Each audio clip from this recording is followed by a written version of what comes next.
everyone, welcome to this episode of ctl-alt-del-church. My name is Stuart, and today on the show we're going to welcome Lawrence Moore. But before we get to that, I have a small confession to make. The audio for this from my side isn't particularly great, so I'm going to have to apologise for that. It was something to do with the settings that hadn't been done properly in Zoom, so entirely my fault. So if it gets a bit fuzzy, that's it's all up to me, so I'm sorry for that. I hope you still enjoy listening to Lawrence, so let's get to the show. Hi everyone, welcome to this episode of ctl-alt-del-church. My name's Stuart, and it's my pleasure to welcome today Lawrence Moore. Hi Lawrence. Hi Stuart, good to see you. Thanks for inviting me. You're very welcome. It's good to have you along. Lawrence, can you tell us just a little bit about yourself for folk that haven't maybe come across you before? Okay, I'm somebody with a really checkered past, church-wise and in all sorts of ways. I grew up in Rhodesia and ended up in the Bush War there on the side of Ian Smith and in political and military intelligence. So that was lots to repent of and come to terms with. But I'm also, despite the fact that it left me with this kind of abiding unease with the church, I've spent my life working with and for the church, and I guess I'm at the end of the day, I'm convinced that you know, God needs the church, or in grace uses the church despite all we are, and we're always hung in the balance between being faithful, being communities of disciples of Jesus, and kind of institutions that are obsessed with our own survival, right? Mm-hmm. And the parallel with that is that, you know, at any one moment we can either be a sign of the kingdom or we're part of that from which the world needs saving. And I guess in the context of what we're talking about, where that all comes to roost is I'm also deeply interested in how we connect with people, how we communicate with people, and how what we communicate is genuinely transformative good news that is about making the world more like the kingdom of God. Yeah. And of course, with the pandemic, I've actually been interested in online stuff since I discovered blogging, and have been very involved with web design. And I guess for years I've been very frustrated by the fact that that we haven't engaged in the opportunities that modern technology affords us, so that when we hit the pandemic, we were far more blindsided than we should have been. You know, we should have been doing this stuff for years because we got people who've fallen off our radar. We could have been communicating with them in the way that we do now. We could have been involving them in our services. They needn't have dropped out. And so that issue of inclusion is there. And I'm also really interested in what this whole thing has done, given that the pandemic has been so long. You know, this has become something other than let's mark time for and hold on until things go back to normal. They're not going to be. Yeah, they're not, are they? It's, yeah, I think that the time frame that you mentioned has become really important. I think it's as you said, it's too long just to, you know, pretend that nothing's happened and go back. Yeah, it's in some way it's going to change us. So it'll be interesting to see how. So what, you know, one of the things that happened, we from the very first lockdown, our church has not been back in its building at all since then. So we've nearly been out for a whole year now. Yeah. And that's caused us to ask a whole load of questions about what our building is and what it's for. And I guess that's something that lots of people are going to be asking, or should be. So what do you think around the relationship that we might have to spaces and places now? Yeah, I mean, I think that when we're looking at the future, there are several things that unfold, as it were, from a different relationship to our buildings. And indeed to the possibilities of church once you're kind of cut free of being building orientated and gathering orientated. So there's stuff there, and I think that that also hand in glove with that is the stuff that's changed for us in terms of our experience of being online. So, for example, we started with the pandemic I started getting people together on Zoom very, very quickly because of the breakout rooms facility. And it was really just let's continue meeting together. And as we got to the end of the first lockdown, people were saying, we don't want to stop meeting. And so we've now, and this is my main church involvement and commitment at the moment, is to run your church, help run your church, which is an entirely online congregation. It's not an online church, it's bringing church online, but we're going to live online and see what sort of space we can create and community that we can create online. But the interesting thing was people said, we actually want to continue with a form of church that lives and meets online, and that's in addition or a substitute for anything we might do offline and whatever comes beyond the pandemic. So that's interesting. People are discovering new ways of being church and recognizing that this is something different. And I think, it's been myth busting, a couple of myths. The myth that's part of my tradition, the United Reformed Church, which is that you can only have an effective meeting if you're all met in a room, and you can read the room and so on. Well, that's clearly not the case, and people have discovered that. And actually, we learn how to read a room, don't we? I mean, you can sense an atmosphere just by watching a screen. We learn this stuff. Secondly, the idea that our congregations, which are quite elderly, are not going to make the technological jump. Well, we've got 90-year-olds who come and go on Zoom as happily as ever. When we first started, it was interesting. If we were meeting at 10:30, by 5 to 10, screeds of people would be online because they were nervous and wanted to make sure it was all right. And now, of course, it's 1 minute to service, and then everybody floods into the room, and everyone's as happy as Larry on that. So that's a myth that's gone. And then there's some myths that desperately needed busting. For example, the myth of climate, the idea that climate change is a myth. We've seen that's changed. And one of the other big ones, and I think is going to be quite key, and it's where I'd want to start in this conversation, is the myth that one size fits all. If any future church is not going to be a one size fits all, because the thing about being online is that we behave differently online. So the same congregation that meets online will behave as a church congregation very differently from the way they do when they meet in a building. And actually, we've been in the online space long enough to be comfortable with the things that we normally do online, which is we customize our space as much as we can. We want to spend time that's enjoyable to spend, and if we don't, we won't go. So we want to be entertained. We want to, very particularly, if we're going to spend time thinking about something or discussing it, it needs to be something that makes a real difference to our lives. I think that's really rich. There's loads in that, and loads in terms of potential, but also in terms of, I guess, challenge. So if you're saying that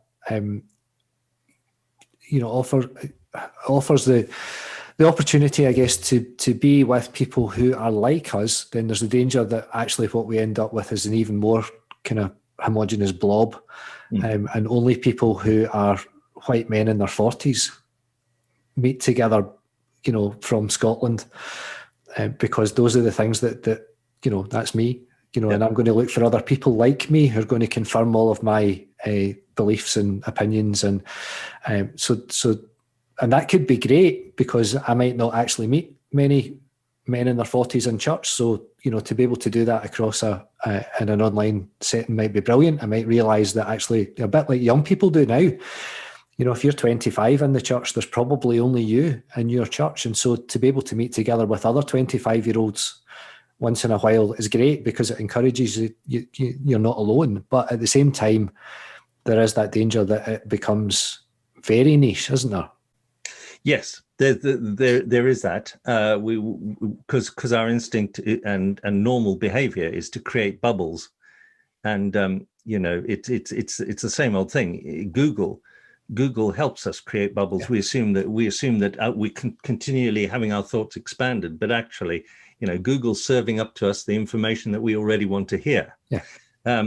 So there is that, and I think there's a countervailing pull, which is that actually church online, and certainly for us, has been an experience of being made far more aware of the fact that the church is an international community, beyond time and space and beyond nationality and beyond race and beyond gender and all those sorts of things. And that's been intriguing. We've had, we have people from Germany and South Africa and the United States and different places. We have speakers from different parts of the world. We've got Wes Howard Brooke coming soon. We've connected up with people in Bethlehem and all those sorts of things, and also across the URC. And across the three nations, and people have really valued that richness. Yeah. So yes, it offers that huge possibility that I was speaking to somebody else earlier today just about how good it is to not have to travel to a meeting. You press a button, you're in the meeting, you press a button, you're back in your house, you're at home. I can go make a coffee, or I can go and have lunch. And in terms of church, that often offers a huge possibility in terms of the kind of people that you could involve who don't have to go anywhere. All of those people would have to get on a flight and travel halfway around the world for what? So that they're never going to do that. Whereas you say to somebody, can you be involved in a Zoom conversation for an hour? Yeah, I can do that. Yes, exactly. Yeah, what an amazing gift to be able to pull in people from all around the world. Yeah. And I mean, the thing that we often talk about when we're thinking about church is and you touch on it there, is the issue of inclusion of people who've been excluded for so long. Yeah. So you don't have to be able to get to church to be an elder or to preach or to lead a service or really to do anything.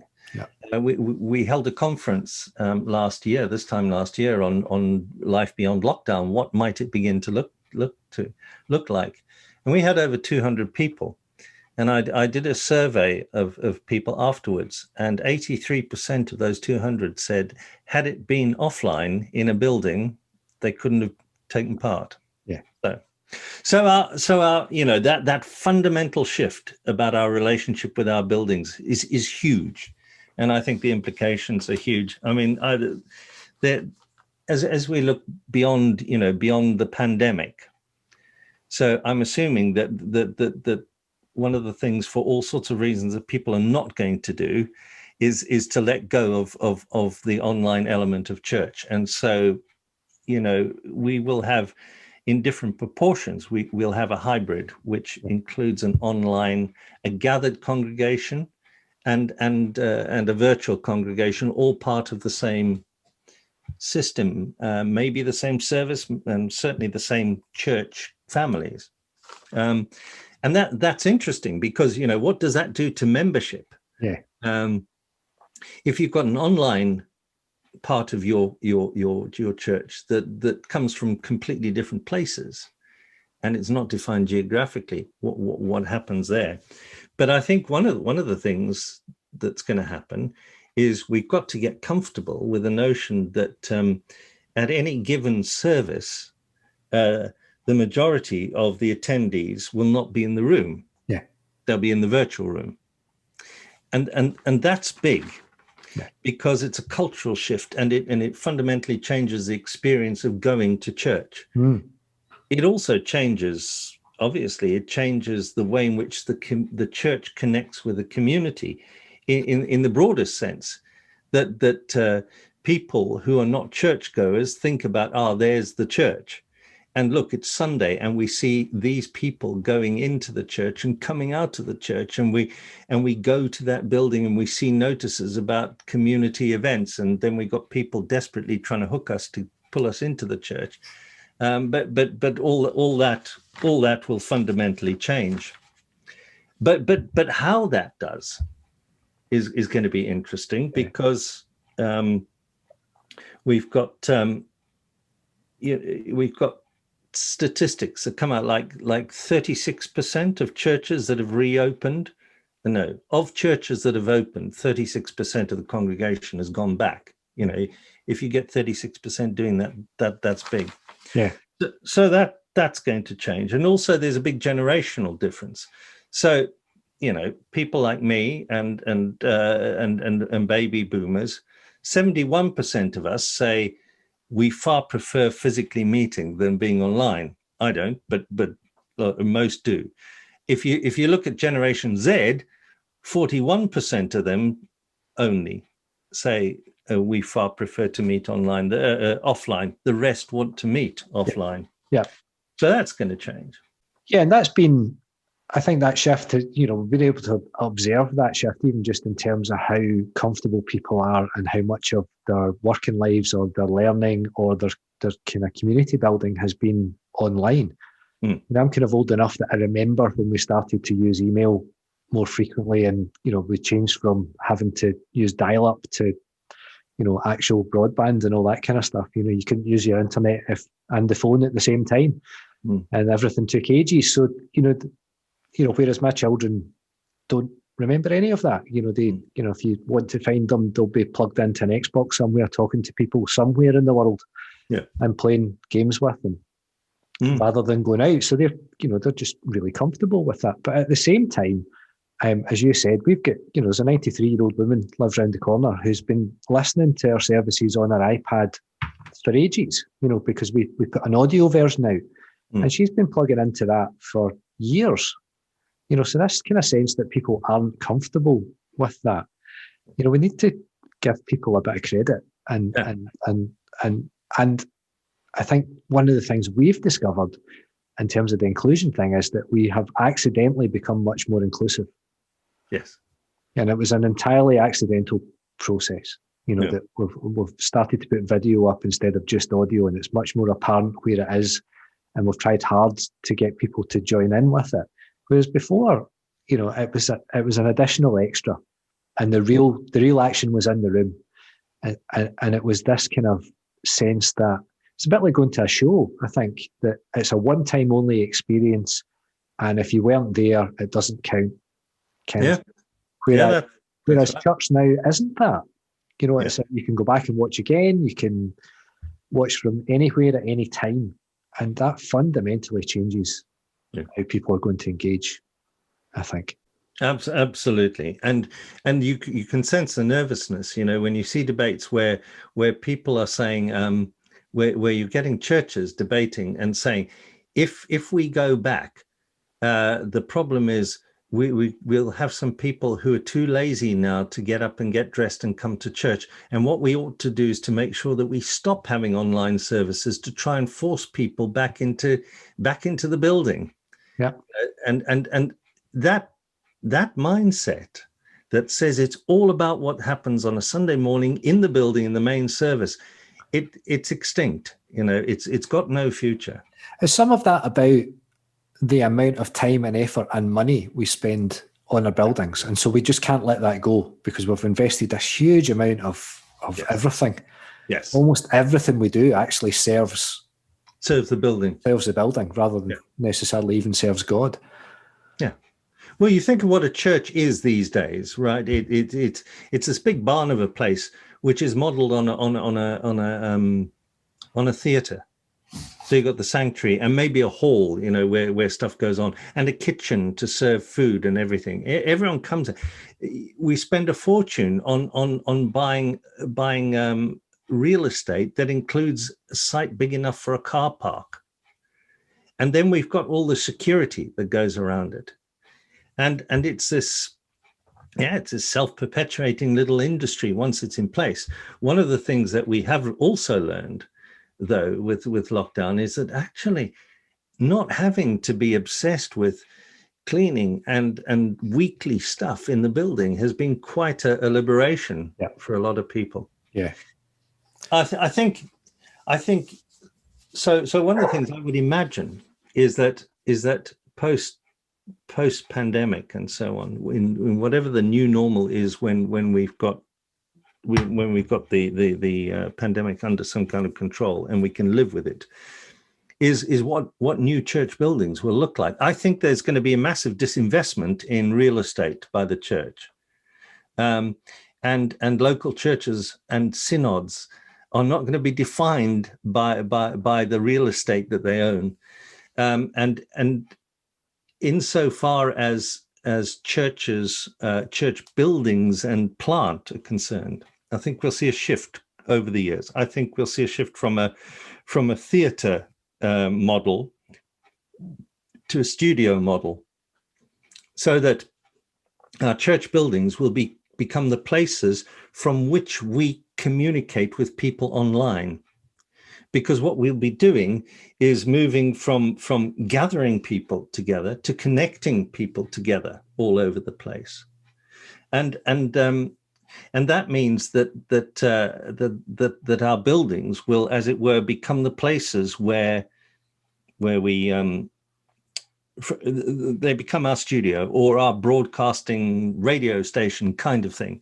Yeah. And our building budgets, our budgets that have to do with the plant, are going to change. Yeah. The big investment won't be in chairs and carpets and paint and everything else.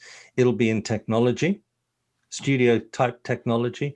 It'll be in providing members who are able to access things like iPads or the equivalent, so that they can participate online.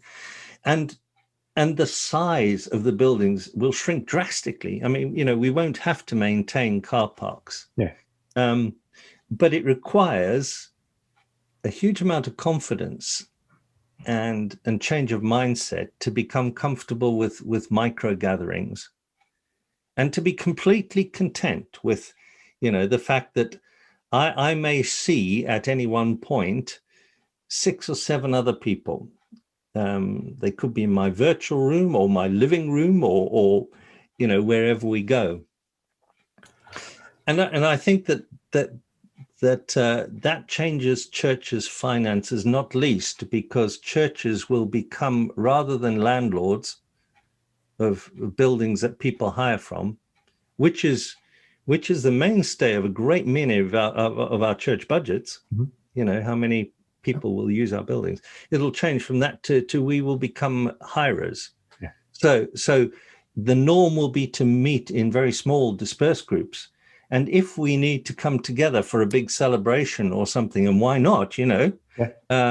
Well, let's do what we hope that most of the community groups will do, and find somebody with a big hall and hire it. That sounds familiar. And it's, for years and years and years, people have talked about getting back to the kind of original church model. And that's what that is. It's this kind of small groups meeting in houses, or meeting, as meeting houses, cell groups, meeting houses. Yeah. And occasionally coming together as a bigger group of people for celebration or for what, sacraments, or, whatever it might be, the kind of almost the kind of cathedral church village model kind of thing, where, and that we've wondered how to do that for a long time, and it turns out that this is how you do it in today's community. We couldn't work it out before because we had too many of the churches, too many local churches, to make it work. We needed people to come to church for a whole load of reasons, but mostly just to keep the lights on. But it turns out that this is mostly free. The investment, as you said, is around technology. So you might, buy a microphone, but apart from that, all you need is broadband and off you go. And we've discovered you can do all kinds of things with a mobile phone and a laptop. Mm-hmm. Mm-hmm. And that frees you up to do all kinds of different things too, doesn't it? Yes. And when we're thinking about worship groups, and we might have a band, but they'll come to the church building to record. And we might want to invest in the equipment, but also the expertise and training, etc., that will enable us to produce videos and so on of really good quality, and online sort of resources for discipleship programs or mission development, learning how to preach, etc., etc. One of the questions that people have asked about that is, so does that not then lend itself to, why don't we just have one really, really good church? Why do we need all these different churches? Why do we need a church here in Stonehouse and one down the road in Motherwell and one in London? Why don't we just have a church that's really, really good, has all that equipment, can invest in the really high quality stuff? Is there an argument against that, or is that something that you think might be actually a kind of natural outcome of the kind of stuff we're talking about? Or is there merit in smaller groupings? What do you think? Yeah, I think there's an argument for both, but that it actually falls into the tension between people who are going to say that being a thriving church, I'm not going to use the word successful, being a thriving church is all about gimmicks and technology, and those who say this is all about connection and authenticity. Yeah, and you can sense where I'm going on that one, but it's not about gimmicks, and it's not about even getting really flashy stuff. And we know from experience that it's the connections with people and communities and that shared life that is expressed in variety, yeah, and in us doing stuff together, even though sure, we could go down the other road and do it, but it's like the old argument, why don't we just have one church in a village, yeah, to which everyone goes? And for good and bad reasons, we don't do that. Yeah. And likewise, that's what we're going to see. Yeah. And I think how that pattern emerges will depend on what's going on in any particular location. But I hope that the real drivers will end up being the quality of the connection that the people have together. I guess as a minister, then my question about hybrid church is that there will be some people who only ever come to the building, and there'll be some people who only ever join in online, and there'll be, I think, probably the majority of people actually will do both, that they'll kind of come in and out of both. They'll join in different ways at different times, yeah, whenever it suits them. And to hold all of that together and to find ways of bringing that connection and kind of authenticity to all of those people might seem like a challenge. I think it is a challenge. I mean, it fundamentally changes the way in which we do church, think about church, train people, yeah, for church, and train ministers how to run it, and also, I mean, how we train our preaching people to preach and so on. I think we've been talking about the changes that are going to occur because of the changed relationship with our building. I think the other, really significant shift that's going to occur as we develop hybrid churches is that up until now, the question has been, how do we take what we do offline and put it online effectively? Yeah. And I think that what's going to happen is that emphasis is going to turn right around. And the question will be, how do we make the stuff that we're doing offline as much like the experience of doing it online as possible? Because that experience is really effective in different ways. And I think for many of us, it's been a revitalizing and a renewing sort of thing about our engagement with stuff like worship, preaching, the sacraments, evangelism. So, for example, just take worship and preaching. If we we can't just take what we do offline and put it online and hope that it'll be as good. It won't. By definition, it'll be less good. Yeah. And by the same token, what we discover, because we are actually the congregation that meets offline is far less demanding than I think it ought to be. So, and that's because what we get is we get stuff from meeting together. And that's actually what really matters to us on a Sunday when push comes to shove. It's not the coffee, because, you know, church coffee is legendarily terrible. And it's not even the preaching, because I've sat through dire services and I've preached dire sermons and people have said, you know, lovely sermon, vicar. And it wasn't. It was terrible. I knew it was bad, you know, and they should be saying, how can you come and inflict that kind of junk on us? You know, sort yourself out, mate.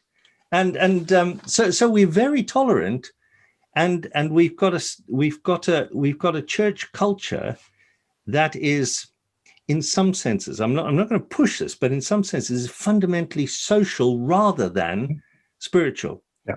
No, I think it needs to be both.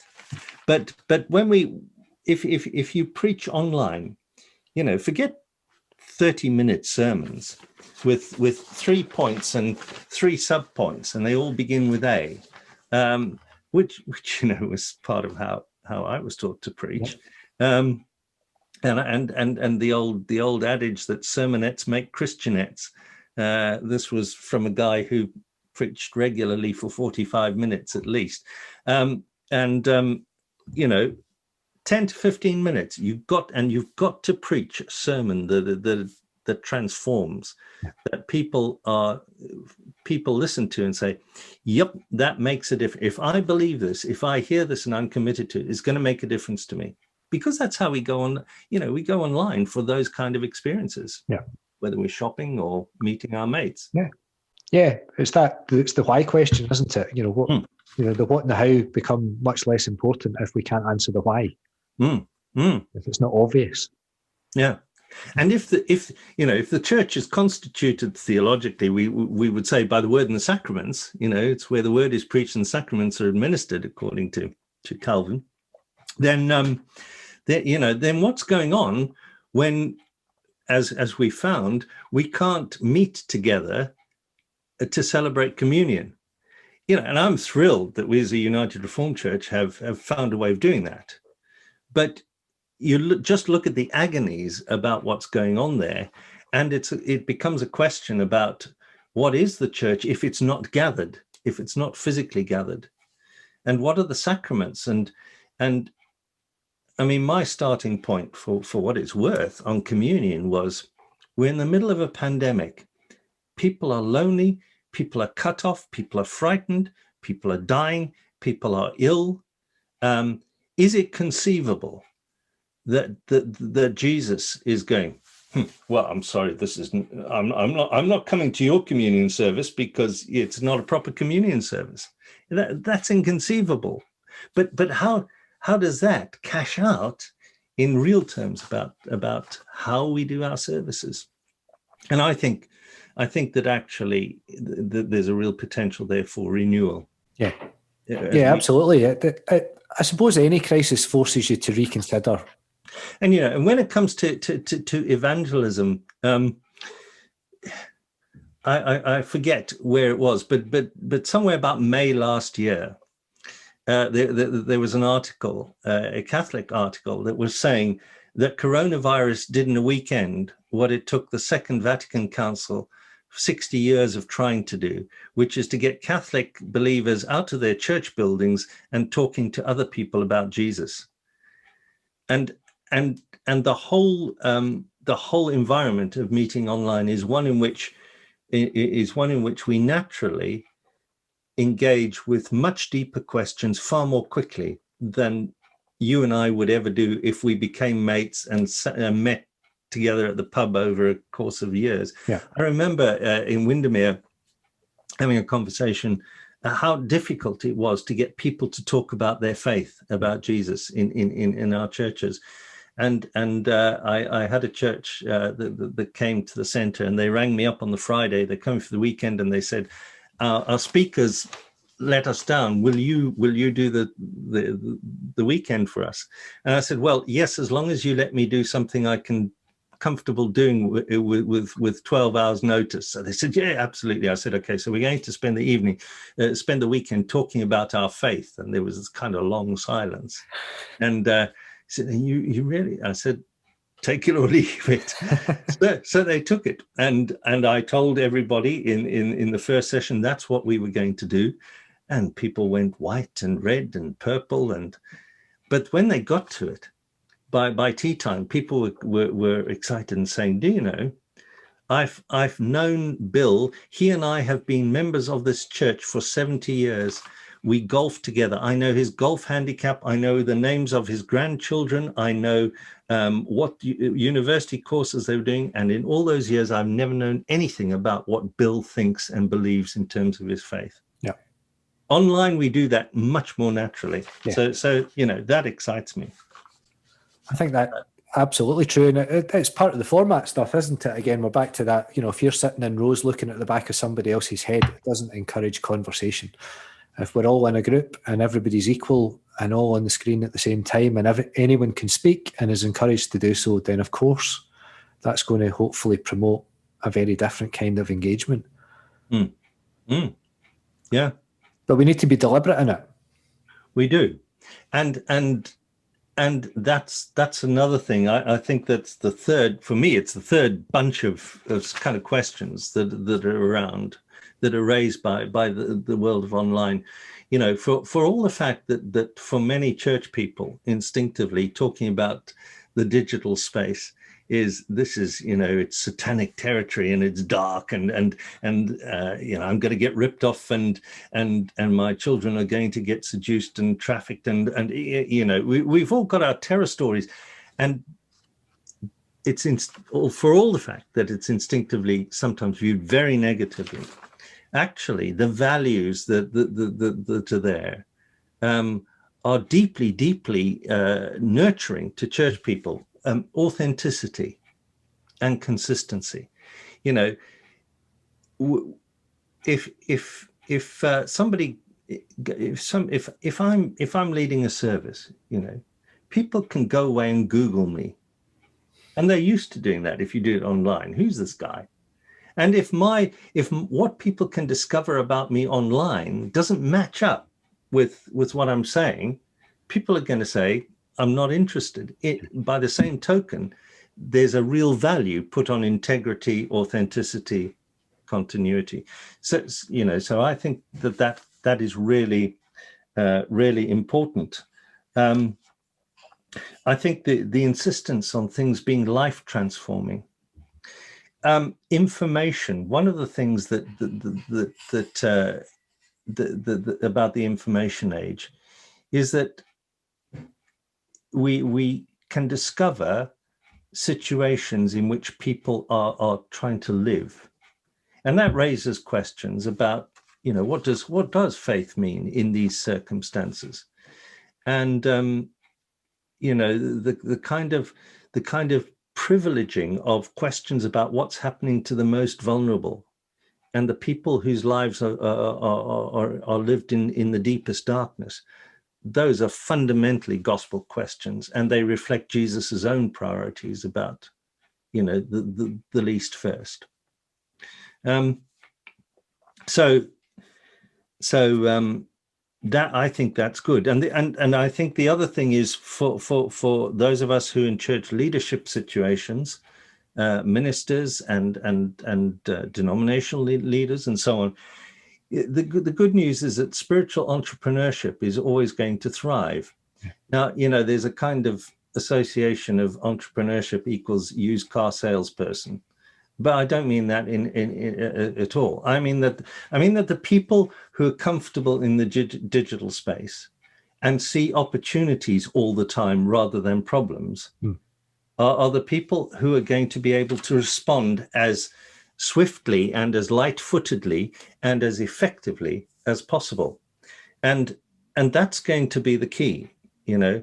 It was David Cornick, the former General Secretary, who said, achieving a culture change in a church is like we need it to be like swinging the wheel of a speedboat and turning on a ticky, and actually it's more like trying to change the course of an oil tanker. Yeah. It takes miles and miles and miles before the ship can make the turn.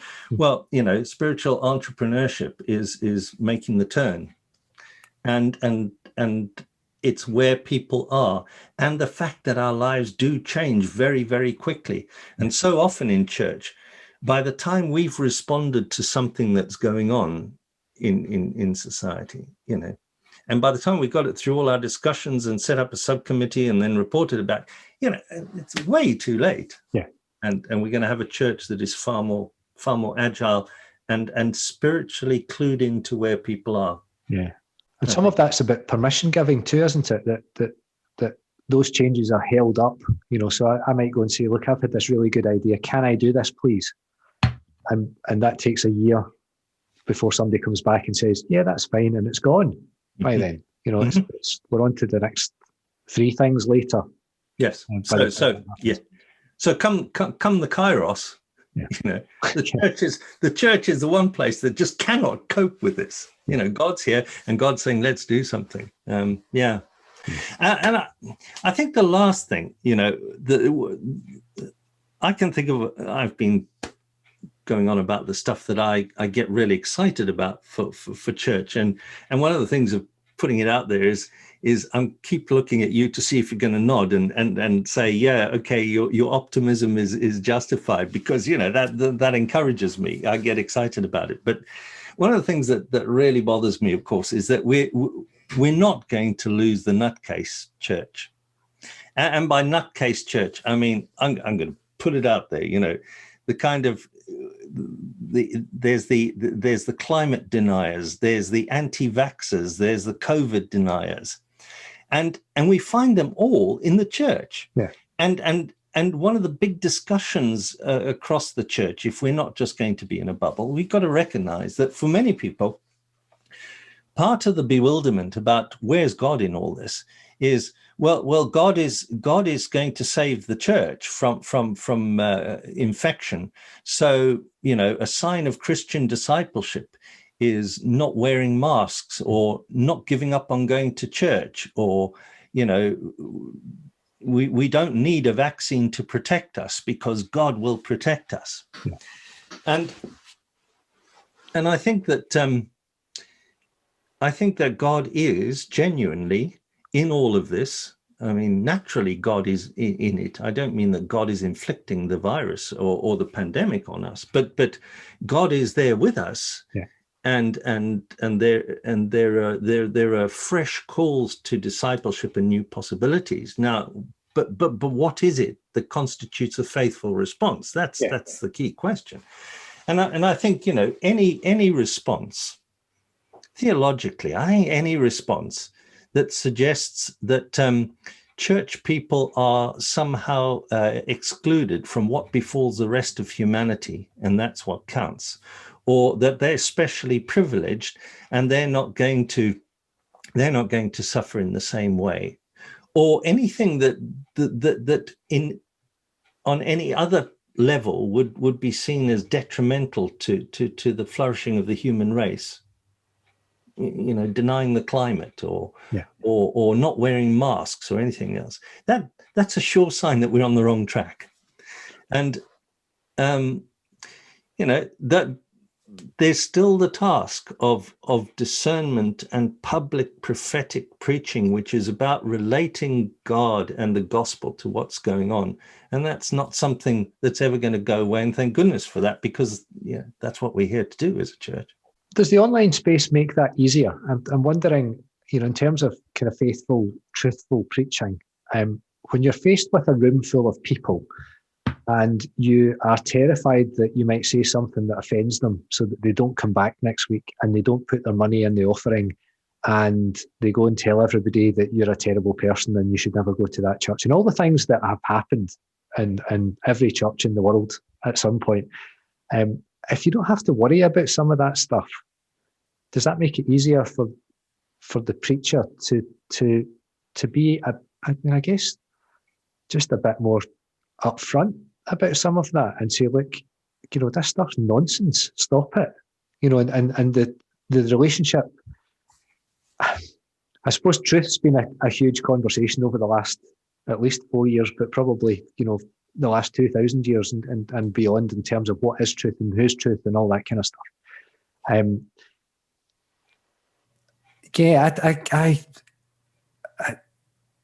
Yeah, it's a big question, isn't it? How do you deal with someone who just doesn't believe that climate crisis is real? Because some people just won't be convinced in that. So how does the church deal with those kinds of people? I guess is the question. If I'm confronted with someone like that, where do we go with that? Mm-hmm.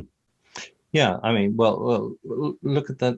Look at how many Republicans are absolutely convinced that the election was stolen in the States, and of course the problem is if you look up Google on the matter, Google will serve you up what you want to hear. So if you're someone who believes that it is stolen, you'll get evidence about why it should be. Whereas if you're somebody like me, you'll get all the reasons why this is nutcase stuff. Yeah. So yeah, it is very difficult. I think that that is no different in terms of if somebody just isn't buying what you're saying, there are decisions that each of you in the conversation has to make. You've got to decide, is this worth your time? Or at what point do you say, look, we're just going to have to agree to disagree and wish each other peace and go our separate ways?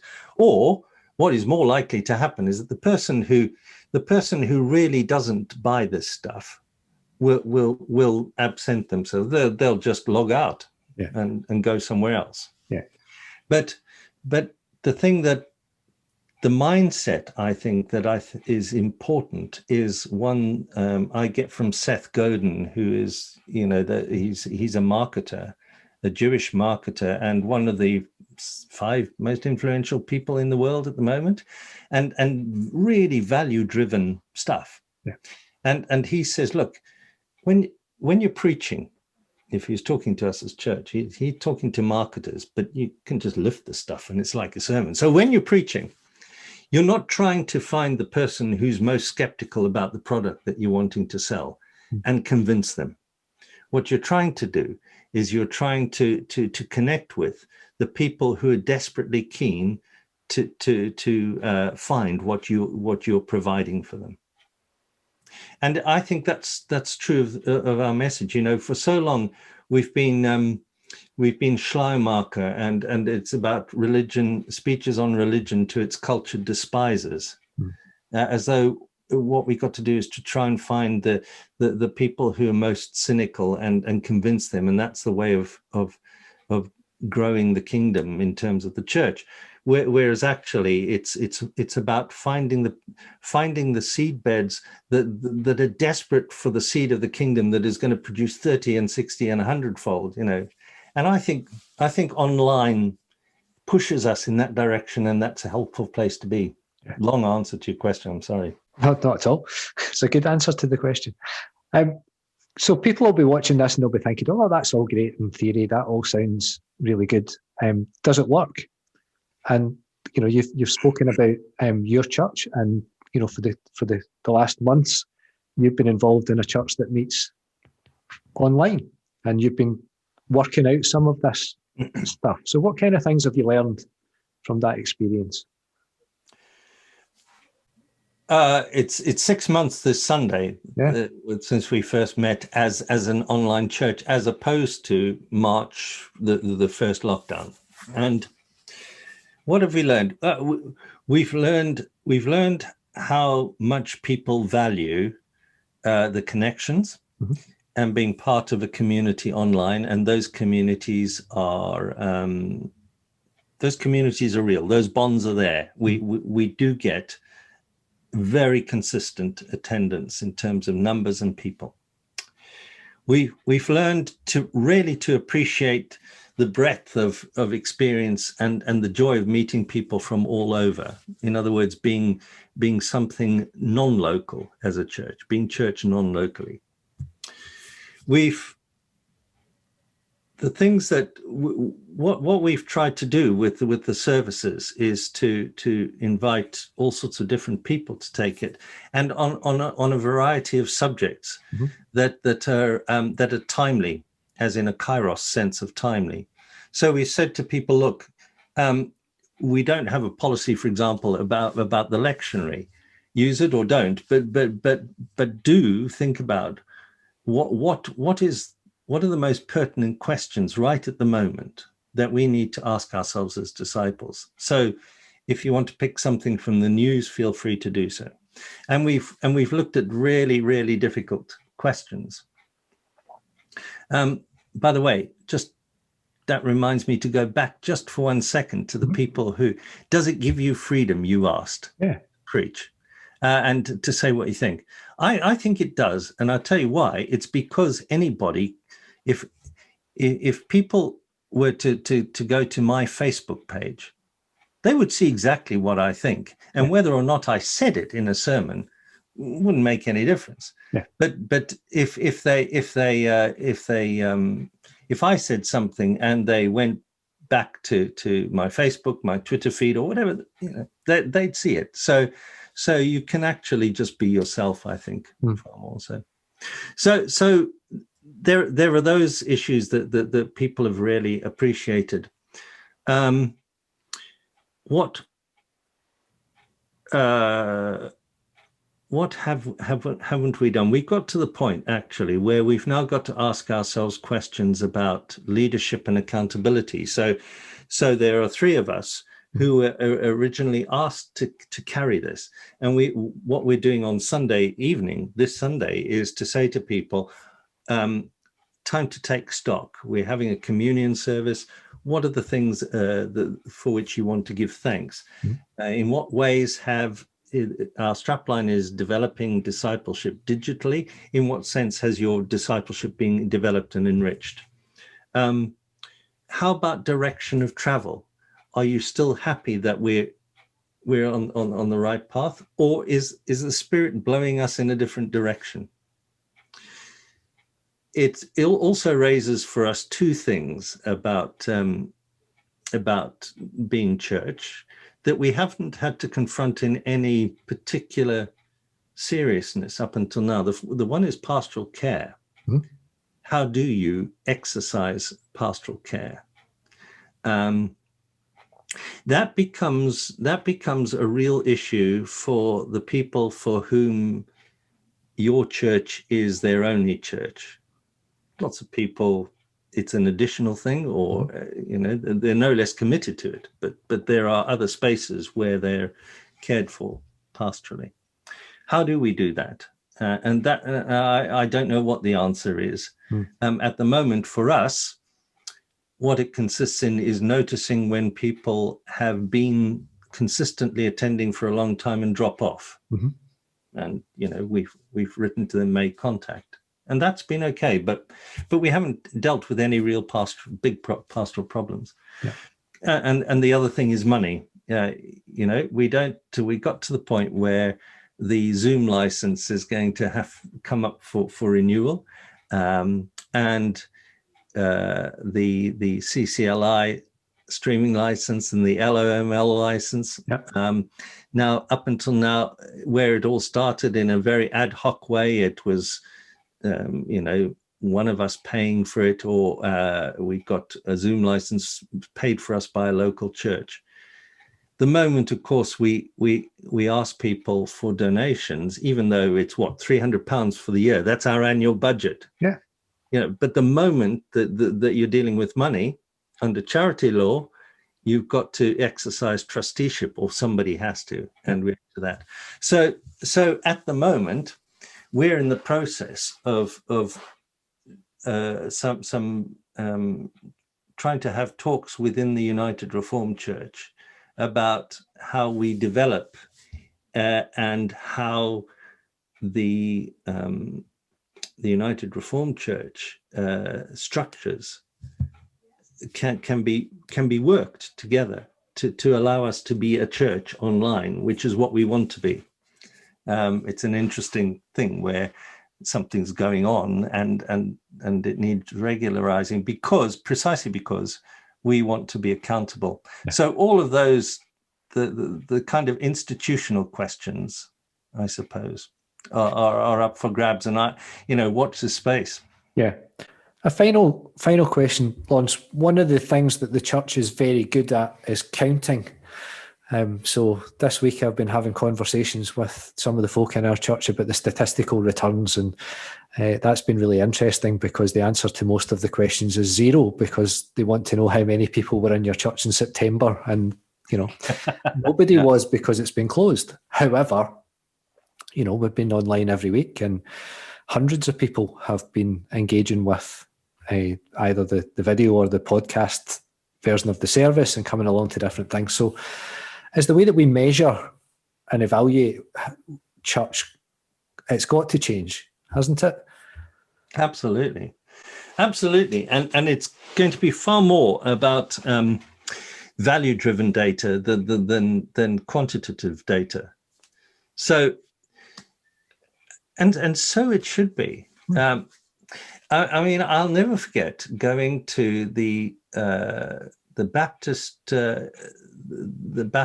assembly in Scotland, the Scottish Baptists, and how different it was from our thing, because all that they did was time after time somebody would get up and talk about what was happening in their community or their lives or their congregation or whatever. It was all about testimony. And it was all about the life of, the Spirit and deepening discipleship and mission. And actually, those are the things that are going to really count.